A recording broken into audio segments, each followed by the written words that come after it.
ba na mas maganda pala pag binabasa daw ang mga bagong gawa na ganito mga hollow blocks at semento? Hello Pack members! Welcome back to Husky Pack TV Vlogs! For today's video, heto nga po ay update na rin sa ating pinagagawa dito sa ating Sa mansion. previous video kasi natin, which is yung nagpaayos nga tayo ng ating mga aircon sa loob ng mansion, ay medyo naipasilip nga namin sa inyo yung current situation ng pinagagawa natin at medyo na-curious nga kayo kung ano ba talaga yung progress. Kaya naman heto, for today, papakita namin sa inyo kung ano na ba yung mga natapos dito. Bale, heto nga, natapos na rin talaga nila yung mga paggagawa dito sa may third floor at kung makikita nyo, pinipinis na nga lang rin Kaya yan. nga, Ayan, talagang konting-konti na lang talaga at matatapos na siya dahil tapos na rin talaga lahat ng mga walls at pinis-pinis na lang. Pero syempre, hindi ko pa rin talaga mismo ichichika sa inyo kung ano ba yung gagawin dito. Gusto ko talaga yung naghihintay kayo at medyo naiinis pa nga yung iba dyan dahil hindi ko daw sabihin agad.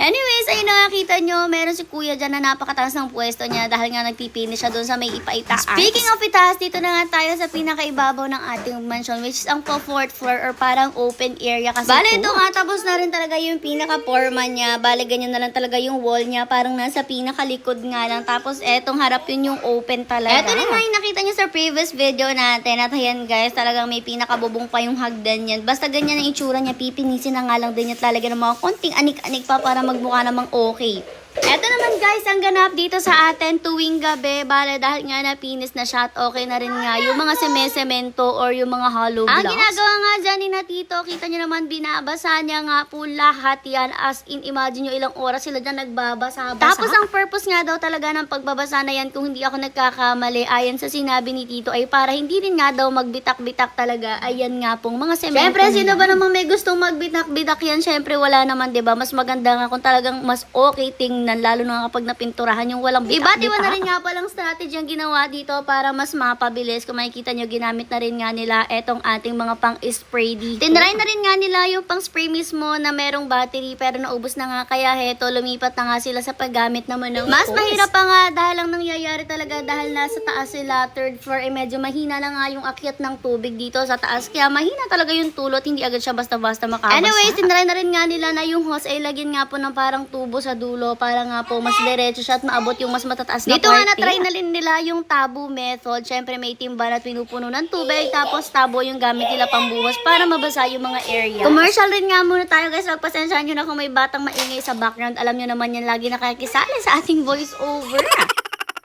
Anyways, ato nga palang ginagawa nilang ito ay every gabi talaga nila ginagawa para mas maganda nga daw talaga yan. At talagang pagkaalis pa lang ng ating mga trabahador ay pwede na nga daw mag-ganyan. Kita nyo rin naman na ginagawa ni Tito, talagang iniikay niya at minimake sure niya na lahat talaga ng parte ay malagyan ng ayos at mabasa talaga ng ayos. Ito rin nga, dito pinakita yung ginawa nila na yung pinakatubo na yan ginamit nila. Tapos dyan nila isinuot yung hose para nga po diretso yung tubig at maabot nila yung itaas. Naku, wag kayo sobrang taas yan kasi alam nyo ba, sobrang tangkad na talaga ni Tito Bobby. Tapos mataas pa nga talaga lalo yan. Kaya naman medyo nahirapan pa siyang abutin at ginamitan na nga lang niya ang tubo. Anyways, yan lang din muna ang update dito sa ating mansion. At yan na nga yung nagawa ng ating mga trabahador so far. Matlapit na rin talaga siyang matapos. Pero Diyos ko, marami pa talagang gastos yan.